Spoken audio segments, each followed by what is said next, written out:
रघुपति राघव राजा राम, पतित पावन सीताराम। रघुपति राघव राजा राम, पतित पावन सीताराम।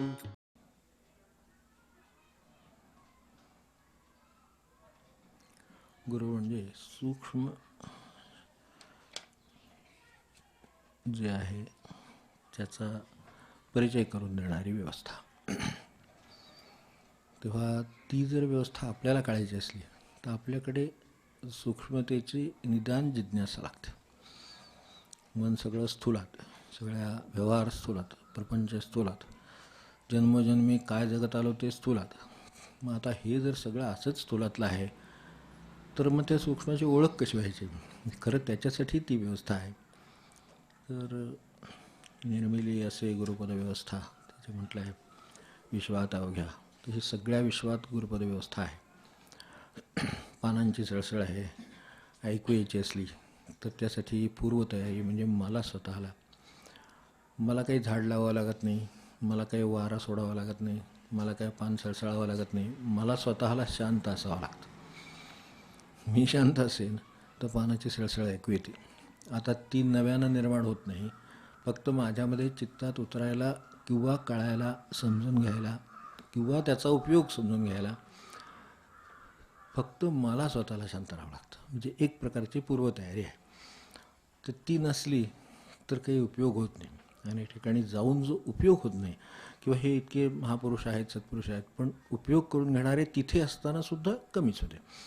त्याचं कारणच ते आहे की ते स्थूलातले होते आणि त्यांना स्थूलातल्याच गोष्टीत रस होता. कारण तो ह्याचा प्रभाव आहे, जे व्यवहारांचा प्रभाव आहे. तर त्यामुळं तशाच तऱ्हेची माणसाला, म्हणून उत्सवी स्वरूपाचं वातावरण माणसाला पटकन मानवतं.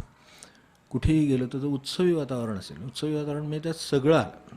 खाणं पिणं, जेवणं, बोलणं, गप्पा, तिथलं सगळं वातावरण, काय बाहेर काय तलाव केले, अमकं केलं तमकं केलं, ह्यात मनुष्य रमतो.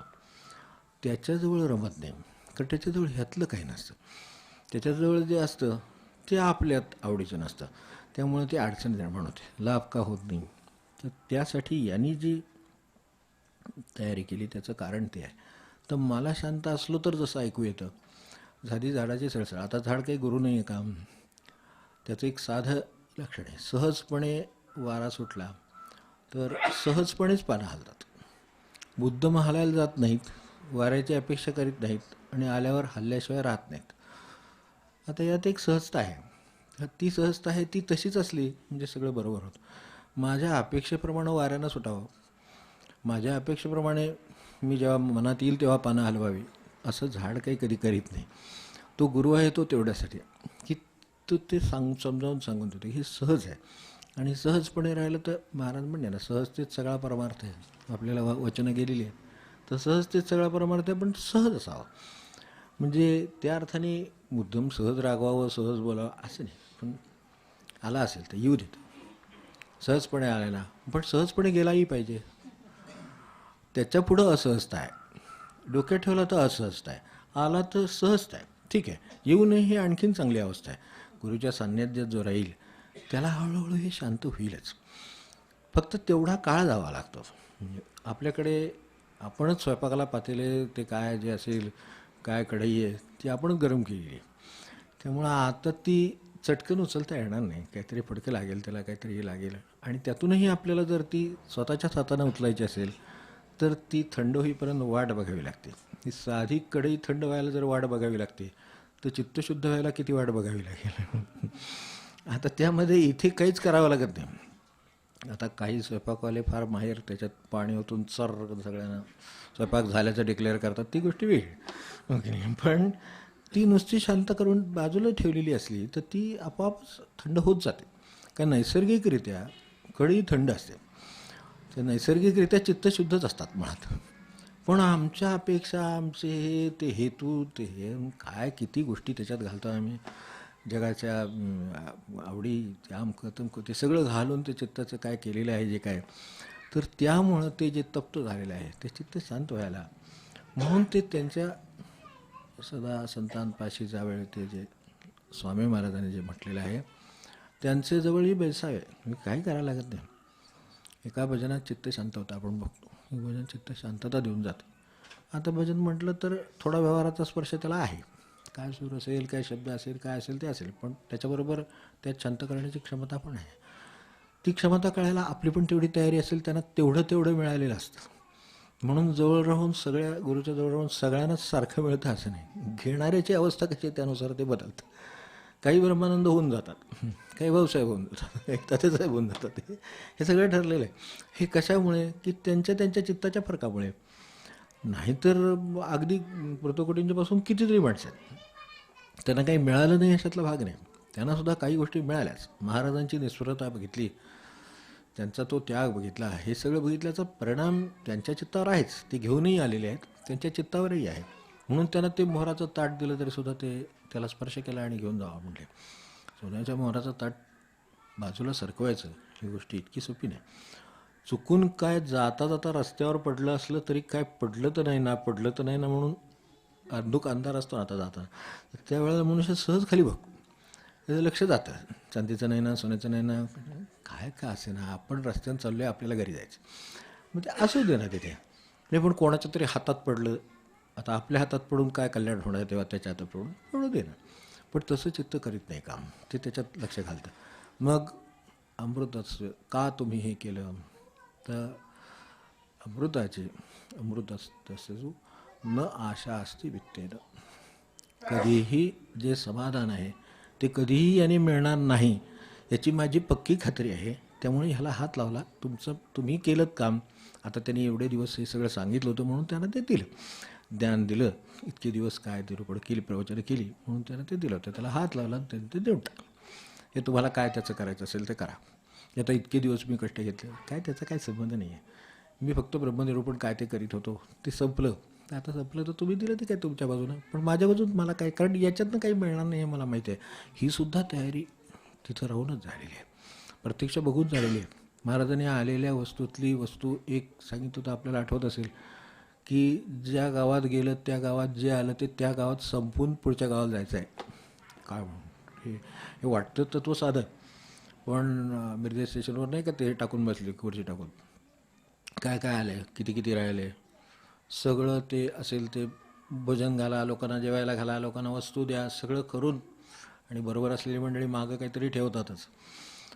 ते स्वतः नसले ठेवीत तरी त्यांना तेही लक्ष ठेवावं लागतं की बरोबरचे काही ठेवीत नाहीत ना, कारण कुठेतरी एखादं असतं आणि बरोबर त्यांनी ते काढलंच आहे, आपल्याला माहितीच आहे.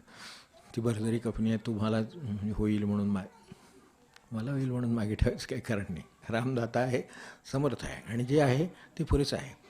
पण असं वाटत नाही, जे महाराजांसाठी सुद्धा ठेवणं त्यांना मंजूर नाही. जे वास्तविक हे तर तसं कोणालाही असं वाटेल की आपल्या गुरुसाठी ठेवली वगैरे, असं तसं नाही. ती ठेवायची नाहीच आहे.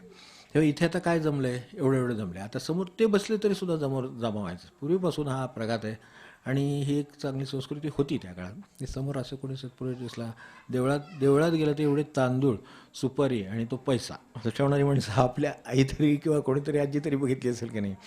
आजही असतील जाणारी, नाही असं नाही, पण त्या काळात त्याच्याशिवाय जायचंच नाही. म्हणजे राजा देवता हे ठरलेलं आपल्याकडे श्लोक आहेत म्हणून माहिती आहे. तर त्यांना रिक्त हस्ते न गंतव्यम, कधीही रिक्त हस्ताने त्यांच्याकडे जाऊ नये असं सांगितलेलं आहे. मग रिक्त हस्ताने म्हणजे सामान्य माणसाच्या दृष्टीनं तो तांदूळ घेऊन जाईल, सुपारी घेऊन जाईल, पूर्वीचा तो गोल पैसा असं तो घेऊन जातील, पण ठेवतीलच काहीतरी. असं त्यांनी केलं, हे त्यांचं बरोबर झालं. पण त्यांनी ठेवून घ्यावं का, गुरुनी किंवा देवानी ठेवून घ्यावं का, त्यांनी नाही, कारण ह्यांनी काही मिळणार नाही. ते तिथेच उलटं त्याच गावात वाटा, आणि ते बरोबर आहे. त्यांनी खरं सांगायचं तर आजच्या दृष्टीने विचार केला, एवढा ग्रामस्वराज्य वगैरे आपण विषय मांडला, कुठेतरी संचय झाला, कुठेतरी हे झालं, कमी पडला, असं होत नाही का. प्रत्येक गावाचा जर विचार केला तर तसंच होतं ना. मग हे कुठून तरी आलं आहे संचयातनं, जिथे कुठे गरज आहे तिथे ते वाटून मोकळे झाले. मग मला सांगा आणि काय करायचं असते स्वराज्यामध्ये. खऱ्या चांगल्या स्वराज्याची कल्पना हीच आहे की तिथल्या तिथेच त्या गावाच्या सर्व गरजा भागाव्यात, ते एकमेकांनी त्यांना भागवाव्यात, अशी अपेक्षा आहे, अशी माणसं असावीत, असं घडवण्याकडे प्रवृत्ती आहे. त्यातलं हे त्यांचं या बाजून केलेलं काम आहे की जे आध्यात्मिकही आहे आणि तसं सामाजिकही आहे. आणि तिसरी गोष्ट म्हणजे आध्यात्मिक अशासाठी की पुन्हा बरोबर काही नाही त्यातलं, त्यांच्याबरोबर काही दिलेलं नाही, आणि त्यामुळं त्या ठिकाणी ते त्या गावात वाटलं गेलं पाहिजे. ज्या अर्थी ते त्या गावातनं निर्माण झालेलं आहे आणि ते देऊ शकत आहेत, त्या अर्थी त्या गावात कुठेतरी गरज असलेले मनुष्य असला पाहिजे, गरजवंत असला पाहिजे, तर ते उचलायचं आहे आणि गरजवंताला देऊन टाकायचं. हाच साधा सोपा परमार्थ आहे. आता तो त्यांनी त्या गावातलं त्या गावात वाटायला सांगितलं, म्हणून कुर्तकुटुंबसारख्या माणसांनी हे सगळं बघितलेलं आहे, म्हणून त्यांना त्या अर्थाने म्हणजे त्यांना सापडलं नाही असं नाही, पण हे काही गुण सापडले.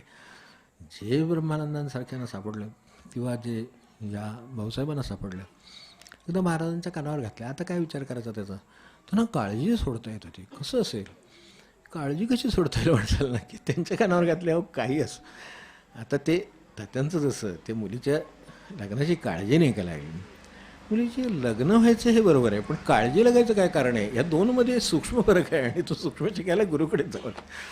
तेच हे सूक्ष्म सूक्ष्म म्हणजे आणखीन काय, आपण काय ॲटोम निर्माण करणार आहे का? काय गरज नाही आहे, ते करतातच आहेत. तर त्यामुळं त्याची काही गरज नाही.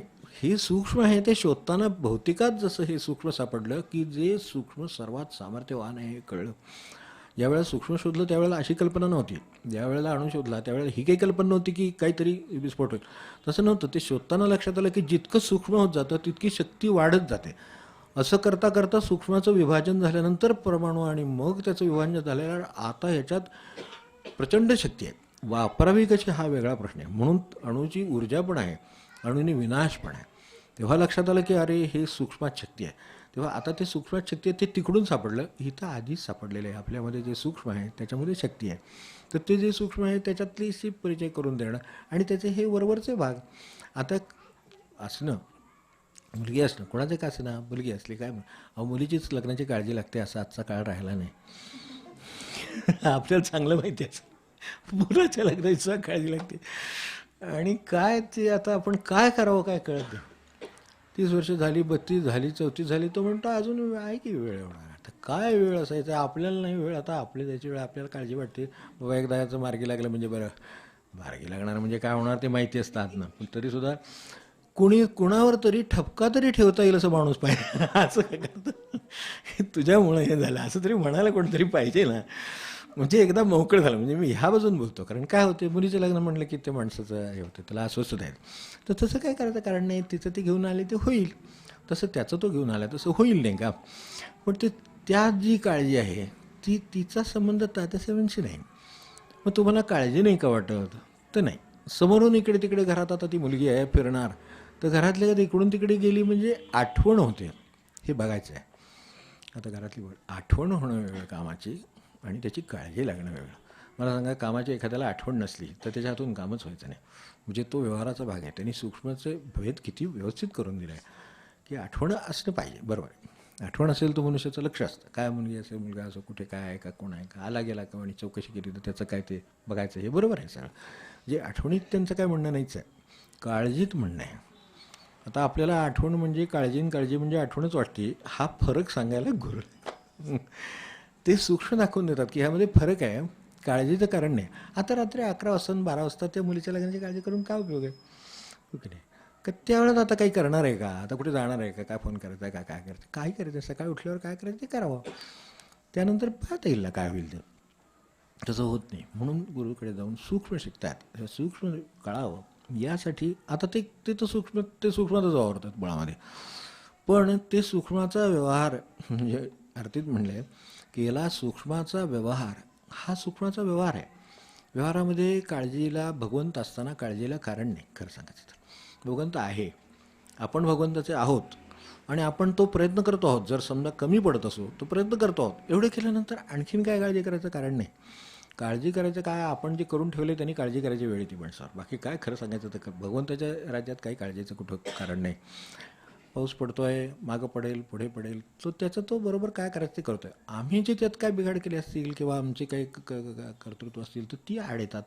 आणि कर्तृत्व असेल तरीसुद्धा चांगलं असलं ठीक आहे, नसेल त्या कर्तृत्वाचा अभिमान तर पुन्हा आला तर त्याची काळजीच आहे, म्हणजे त्याचा त्रास आहे. त्यामुळे हे सूक्ष्म लक्षात घेऊन त्यांनी वाटचाल करायला शिकवली. ती त्यांच्याकडे कळते. सूक्ष्माचा व्यवहार आहे.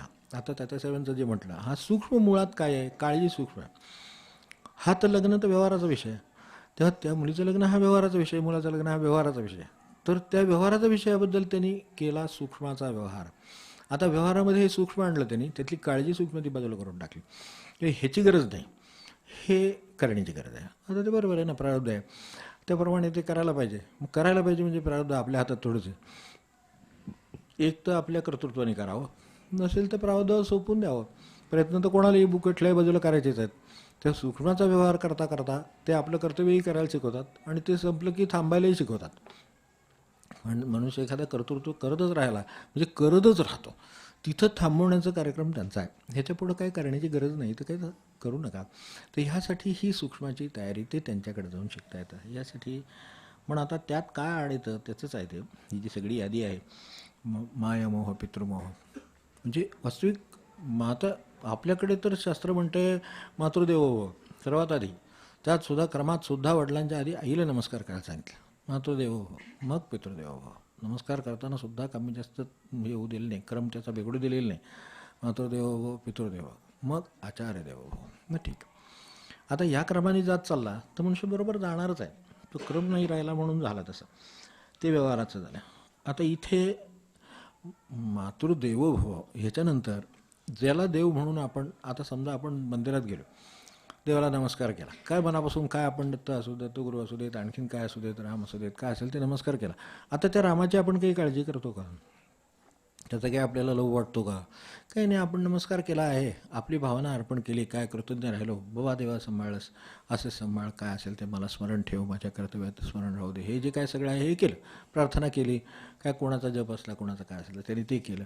हे सगळं स्मरण केल्यानंतर आपण आपल्या घरी निघून येतो कामाला. हे केल्यानंतर आणखीन काय त्याचं राहतं का मोह म्हणून? तरी राहत नाही.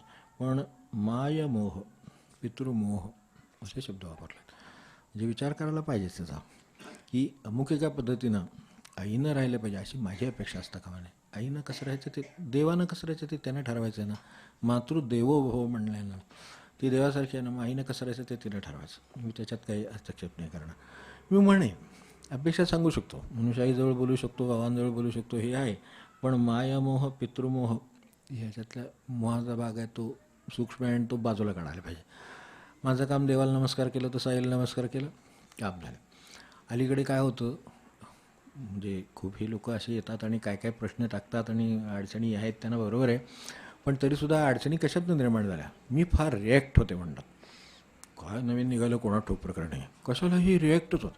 लहान मुलाला तुम्ही एखादी वस्तू नाही म्हणली की रिॲक्ट लगेच पुढ्यात म्हणायला लागते ते. आणि तुम्ही जर नाही आहे, काय मोबाईल असेल नाही, खेळणं असेल तर काय असेल, लहानांच्या पातळीवर खेळणी, मोठ्यांच्या बरोबर मोठ्यांची खेळणी, असं काय झालं की ती रेट म्हटलं की ती लगेच भरा चपला घालणारा निघून जाणार. तुम्हाला आणायचं नसलं तर आणू नका. अरे आणू नका, काहीतरी त्याचं कर्तव्य असेलच, त्यांना काहीतरी समोर विचार असेलच, तर हे अमुक वेळी आणू, हे अमुक वेळी आणू, असं काहीतरी त्यांचं असेल ना. ऐकून घ्यायला कोण तयार नाही. त्याच्या स्वार्थाला धक्का लागा, त्याला त्याचा स्वार्थ आहे. म्हणजे आता आई तुम्ही जर मात्र देवो म्हणलेलं आहे, तर देवाला तर काही स्वार्थ नाही स्वतःचा. मग देवाला तुमचं कल्याण अभिप्रेत आहे, मग कल्याण अभिप्रेत आहे म्हणून तो काहीतरी सांगतो, मग ते ऐकलं. तसं होत नाही. म्हणजे होत नाही म्हणून आता हा प्रश्न आणखीन निर्माण होणार की मायामोह, पितृमोह, म्हणजे त्याच्यामध्ये माझं काहीतरी मोह, म्हणजे माझं काहीतरी त्यात कालवणं, साध्या भाषेत. मग म्हणजे काहीतरी कालवल्यासारखं आहे त्याच्यात. म्हणून मातेचाही प्रश्न नाही, मातृदेवही आहे, माता आणि मोह कुठून आला मध्येच, तर त्या अर्थाने ते नाही. पुढे सुद्धा हे मोहाचं स्वरूप बदलतं आणि मग ती जे विसंवाद होतात त्याचं कारण ते आहे.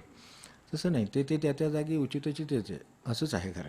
पण हे मायामोह, पितृमोह, खेळगडी यांचा मोह, इष्ट आप्त इष्ट, गृहमोह. परवा आपला ज्ञानेश्वरीत विषय झाला ना स्थावर, तर तसं ते स्थावर आहे. तर त्यातल्या ते अडकवतं माणसाला. तर त्यासाठी इथे त्याचाही उल्लेख केलेला आहे. आप्त इष्ट, गृहमोह. गृह म्हणजे खरं काय, तर मोह करण्यासारखं घरामध्ये काय असावं वस्तूचं, पण ते असतं माणसाला, ते सुटत नाही.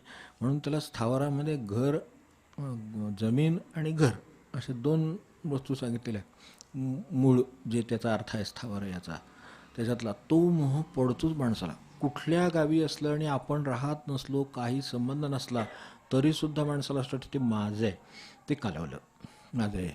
आपण राहत नाही, आपल्याला गरज नाही, आपला काय संबंध नाही, कोण काय करतोय ते करतोय, तरीसुद्धा मोह आहे त्याच्यात.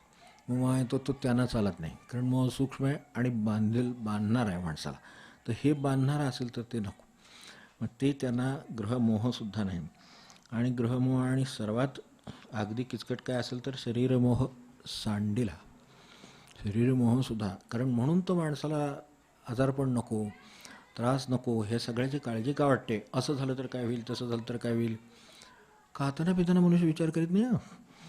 मग नंतर सोसायला लागलं म्हणजे विचार करतो. मग ते मी काय का खाल्लं नव्हतं, महाराज जसं म्हणले तसं काल काय खाल्लं नव्हतं, बरोबर आहे, परवा तेरवा, मग ते निघतं सगळं. पण ते त्या मोहापोटी ते खाणं होतं आणि मनुष्य त्यात अडकून बसतो. परिणाम तर काही चुकत नाहीत. मग तिथे विचार करायचा, खरी गोष्ट तिथे आहे. पण शरीराचा म्हणजे रसनेचा मोह, थोडक्यात म्हणजे आवडता पदार्थ मनुष्य जास्त खातो. मी म्हणतो ना आवडता जास्त खातो. असे किती लोक आहेत ना आवडता पदार्थ आहे. काय शेपूची भाजी असेल तर काहीतरी असतील काहीतरी टिपिकल आयटम असतात, तर ते नावडते आहेत समजा. तर मग पुदिना त्रिफळ म्हणजे असे काही खास वैशिष्ट्य पूर्ण पदार्थ आहेत नाही आवडत, आपला पुदिना खात बसले बा, काय हे खात बसले म्हणजे तेही आहेत लोक, पण तरीसुद्धा कमी. मग आता तशात तरी ते नावडतं आहे, तर नावडतं आहे ते खाव. आपल्याला पूर्वी शिकवण्याची काय होती की पानात काय पदार्थ वाढलेले असतील त्यातला नावडता कुठला असणार. आवड निवड अजून काय एवढी गेली, एवढी काय पूर्वतयारी घेऊन आला असता, तो कशाला ताटावर जेवायला बसला असता, तो हिमालयात गेला असता. पण तो आहे ना इथे, ठीक आहे असू दे. मग त्याला शिकवण देऊन तयार करायचं आहे ना. मग पानात काय आहे नावडतं हे आहे, मग ते पहिल्यांदा शांत चित्ताने पहिल्यांदा संपवायचं. ही भाजी आवडत नाही ना, मग ती पहिल्यांदा संपवायची. आणि मग बघ आता वाढणाऱ्यांचा काही वेळेला त्रयस्थ ठिकाणी गेला असता घोटाळा होतो, आपल्याला लगेच लक्षात आला असेल ते. म्हणजे कारण ह्यात काही सांगायची गरज लागतच नाही, खरं घेतो प्रत्येकाला एवढा अनुभव. ते पुन्हा वाढायला येतात, त्यांना आवडलेली दिसते म्हणजे. आणि करणाऱ्यांचं जर त्यात इंटरेस्ट असेल तर काय ते म्हणतात वा म्हणजे माझ्याकडनं इतकी चांगली झाली, त्यांनी अगदी सगळं सोडून ते खाल्लं म्हणजे नंतर आणखीन वाढतात. म्हणजे याची पहिली पंचायत. ते मी हे आईची शिकवण पाळतोय, आता हे काय सांगता येत नाही तिथं चार चौकात, पण मूळ शिकवण अशी आहे की ते नावडतं आहे ना, ती भाजी आहे नावडते तर पहिल्यांदा ती, काय चटणी आवडते पहिल्यांदा ती, काय असेल ते, कोशिंबीर आवडत नाही ना आपल्याला मग पहिल्यांदा ती. हे का तर त्याला मनाला मोडून टाकायचं आहे. मूळ जे आड तिथे येणार ते त्याला मोडून टाकण्यासाठी ही शिकवण आहे. मग त्याच्यात ते आवड निवड राहत नाही. मग पानात दैवे मिळेल त्याची खावे, रामकृष्ण हरिराम नंतर म्हणता येतं, पण आधी दैवे मिळेल त्याची खावे तयारी लागते. ती तयारीला झाली की मग रामकृष्ण हरिराम, मग सुखातच आहे तुम्ही काही म्हण. भजनात सुखात आहे, पण केव्हा सुखात आहे, ज्या वेळेला माझ्या मागे हे असं आहे तेव्हा. तेव्हा दैवे मिळेल त्याची खावे, आज आई हे मिळालं असेल, बाजारात दुसरं काही मिळालं नसेल म्हणून त्याने हेच केलं. नाहीतर 4 दिवस झाले हीच भाजी, 3 दिवस झाले काल हेच होतं, आज हेच आहे, आज नाही उद्या नाही परवा नाही 8 दिवस हेच असलं तरी काही बिघडत नाही, कारण यातलं अशी वस्तू नाही कुठली. असं काही कोणी वाढत नाही की बाबा त्याला 2 दिवसाच्यावर झपणार नाही, असे काही वस्तू वाढतात. ते काय वाढतील ते वाढतील, दैवे मिळेल त्याची खावे. असं नाही 2 दिवस झाले 3 दिवस झाले तुम्हाला दुसरं काय बाजारात दिसत नाही का, कशाला ते मन पुन्हा आणतं आहे कशाला त्याच्यात, कारण ते आपल्याला घालवायचं आहे. तर ते बिचारे एवढे तयार करून घेतात, आपल्याकडनं तयारी करत घेतात, रोज तेच घालतात. किती तयारी करून घेतात छान. असं आपल्याला कुठे प्रशिक्षण मिळणार आहे का, कोण असं करणार आहे का? सांगून सुद्धा समजा नोकर चाकर असेल तर तो सुद्धा म्हणेल बाबा नाही मी काहीतरी आणतो ना दुसरं, असं कशाला करतात. पण हे अगदी आनंदाने ते आणतायत आणि तेच तेच घालतायत. समजा अगदी असं 8 दिवस घातलं, काही माणसं तब्येतीचा काही फरक पडत नाही, उलटं जिभेला काही आवडनिवड उरतच नाही. खरंच होतं असं, आवडनिवड काय उरत नाही. बरं हे ठीक आहे असं आहे. आता कोणी काय अगदी जाळ तिखट काय पानात वाढत नाही आहे, का मिठाचं होतच नाही आहे, ते सामान्यच असणार आहे. पण इतक्यापासून सगळ्याचा मोह म्हणण्यापेक्षा सगळ्याच्या अडचणी आवडीनिवडीच्या आपल्यात आहेत, तर त्या घालवण्याची एक पूर्वतयारी आहे. कारण गुरूंच्याकडे गेला तर ते नेमकं तुम्हाला जे नको आहे तेच वाटायला येणार तिथे, ते हुडकून ते काम करायला सांगतील की जे तुम्हाला नको आहे. तर तशा तऱ्हेचं पुढं होणार आहे त्याची ही पूर्वतयारी आहे. म्हणून हे मोह सगळे शरीर मोह सांडलेला, शरीर व्यवस्थित राहावं, शरीर कसंही राहावं, त्यांनी जसं ठेवले तसं राहावं, मला बाकी माहीत नाही, असं जर तयारी झाली असेल तर त्यांचं काम सोपं होतं. जे स्टुडियस असतात विद्यार्थी, पहिल्यापासून अभ्यासू असेल तर त्या शिक्षकांचं काम कमी होतं. ते म्हणतात त्याला फार सांगायची गरज नाही, थोडं सांगितलं की तो पुढचं काम आपण करतोच, शोधून काढतो, ते कुठं कुठं संदर्भ आहेत ते बघतो, कुठलं कमी पाठांतराला कुठलं पडणार आहे ते बघतो. आता निकाल लागलेच आहेत, निकाल म्हणजे चांगल्या अर्थाने निकाल लागलेलेच आहेत, तर ते ज्यांनी जे केलं असेल ते बरोबर आलं असेल, त्यांचे गुरु ओळखून असतील बघा हे किती मिळवणार साधारण. ते जरी काही म्हणाले तरीसुद्धा त्यांना साधारण किती पडणार ह्याचा एक अंदाज जो गुरुना असतो तो बरोबर असतो. आपल्या गुरुजींना जे काय असेल सरांना तो अंदाज बरोबर असतो. आपल्या कल्पना काही असोत आणि आईवडिलांच्या त्याच्यापेक्षा असोत, पण ते मूळ जे काय असतं ते बरोबर येतं समोर. मग त्यात जे विद्यार्थी हे पूर्वतयारीवाले आहेत त्यांच्याकडे काही प्रश्न येत नाही, चटकन त्यांचं काम त्यांना सांगितलं की ते पुढचं काम ते स्वतःच करतात, आणून दाखवतात. आणि हे तुम्ही एक सांगितलं तर ही उरलेली त्याच्या संबंधित 4 गोष्टी त्या मी करून आलो आहे, आता त्याचं काम किती सोपं झालं त्यामुळे. असे पण विद्यार्थी जे शिक्षक असतील त्यांना भेटले असतील किंवा विद्यार्थी असतील तर त्यांना माहिती असेल की असा अनुभव त्यांच्याकडून येतो. मग ही पूर्वतयारी असली म्हणजे पुढचं काम सोपं होतं. आणि पूर्वतयारी म्हणजे फार काही नाही, आपण भांड्यात दूध घ्यायचं झालं तरीसुद्धा ते स्वच्छ पुसून पुन्हा एकदा घेतो. ह्याच्या वेळेला काय आपण आहे तसं याच्यावर आमटीचं पातेलं घेतले त्यात दूध घ्यायला गेलो आहे असं कधी होत नाही. ते धुतलेलंच असतं, वाळत घातलेलंही असतं. पण तरीसुद्धा एकदा बघा की कोणत्याही दूध घ्यायला जाणाऱ्या माणसाची म्हणजे कोणी घरातल्या गृहिणी असतील किंवा कोण असेल ते, त्याची नजर एकदा त्यात जातेच, सहज नकळत जाते. असं एकदा बघतो आणि मग पुढे करतो. आता घाला ते दूध, का त्याच्यात घाला तर एकदा बघितलेलं आहे. म्हणजे तिथे सुद्धा ते आता गुरूंच्याकडे गेल्यावरती काय चित्त बघितल्याशिवाय देणार आहेत तुम्हाला असं वाटतं. काय सांगावं. म्हणून ही सगळी पूर्वतयारी आहे. तर शरीर मोहसांडीला अयाचित उदर भरणं, ज्याची अयाचित राहायची तयारी आहे त्यालाच हे पुढचं सांगता येईल. म्हणून हे सगळं सांगितलं. आपल्याला तयारीची गरज लागते आणि ती तयारी ही आपल्या घरी आपल्याला करता येण्यासारखी आहे, ती करत असावं म्हणजे गुरूंचं काम पुढे सोपं होणार आहे. आणि ते कुठेही हजरच आहेत. सांगितलं तसं झाडात आहेत, पेडात आहेत, एवढे दत्तगुरू ना एवढे गुरु का कुठेही. काकणाचा सुद्धा आवाज येऊ नये म्हणून एक काकण ठेवणारा मुलगीसुद्धा त्यांची गुरु आहे. म्हणजे काय असेल ते हे असे इतकंसुद्धा बांगडी वाजते आहे त्याचा त्रास होऊ नये म्हणून बांगडी वाजते तर दुसरी बांगडी काढून ठेवली पाहिजे, त्याशिवाय ती वाजायची थांबणार नाही म्हणून तिने बांगडी काढली. एवढ्यावर सुद्धा त्यांनी तिला गुरु केले. काय काय गुरु त्यांनी कुठे शोधले असतील म्हणून ते दत्तगुरू गुरूंचे गुरु ते त्यासाठी आहेत. तर तसं आपल्याला तर अखंड आपल्याला काय सगळं जगच शिकवते त्यामुळं काय सांगायची गरजच नाही. जो शिकवतोय तो आपला गुरु होणं, हात जोडं आणि कृतज्ञतेनं त्यांनी जे काय त्यानिमित्ताने आपल्याला काय लक्षात आलं ते करावं एवढंच खरं म्हणायचं, बाकी काय.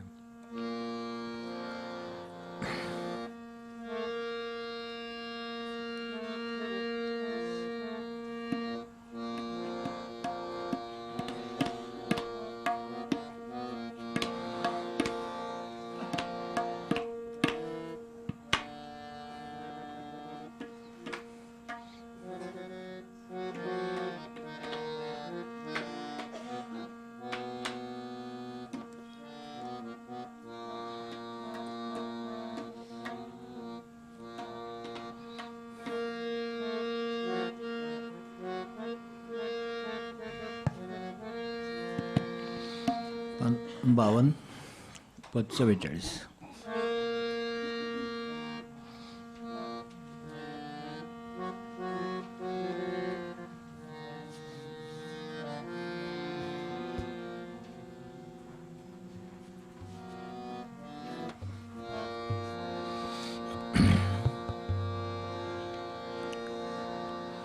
सांगण्याला हळूहळू देहाच्या मर्यादा आल्या म्हणजे मग असं मोजकं सांगतात फक्त. त्यातलं हे आहे का आहे तुकोबांचं.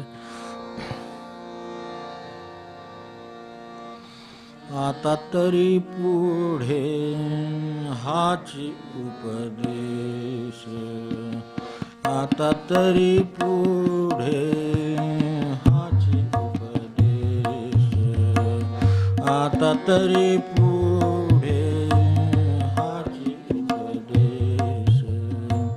नका करू नाश आयुष्याचा, नका करू नाश आयुष्याचा. आता तरी पुढे हाची उपदेश, आता तरी पुढे हाची उपदेश.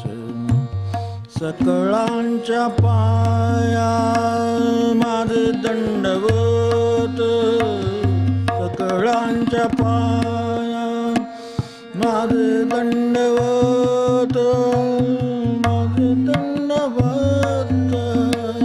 सकळांच्या पाया माझे दंडवत, सकळांच्या पाया माझे दंडवत, माझे दंडवत. आपुलाले चित्त शुद्ध करा, शुद्ध करा. आपुलाले चित्त शुद्ध करा, शुद्ध करा. आता तरी पुढे हाची उपदेश, तरी पुढे हाची उपदेश हित ते करावे देवाचे चिंतन हित ते करावे देवाचे चिंतन देवाचे चिंतन हित ते करावे देवाचे चिंतन हित ते करावे देवाचे चिंतन देवाचे चिंतन करुनिया मन एकविध एकविध करुनिया मन एकविध एकविध आता तरी पुढे आची उपदेश आता तरी पुढे हाची उपदेश तुका म्हणे लाभ होय ते व्यापार तुका म्हणे लाभ होय ते व्यापार होय ते व्यापार तुका म्हणे लाभ होय ते व्यापार तुका म्हणे लाभ होय ते व्यापार होय ते व्यापार करा काय फार शिकवावे शिकवावे करा काय फार शिकवावे शिकवावे आता तरी पुढे हाची उपदेश आता तरी पुढे हाची उपदेश नका करू नाश आयुष्याचा नका करू नाश आयुष्याचा आता तरी पुढे हाची उपदेश आता तरी पुढे हाची उपदेश आता तरी पुढे हाची उपदेश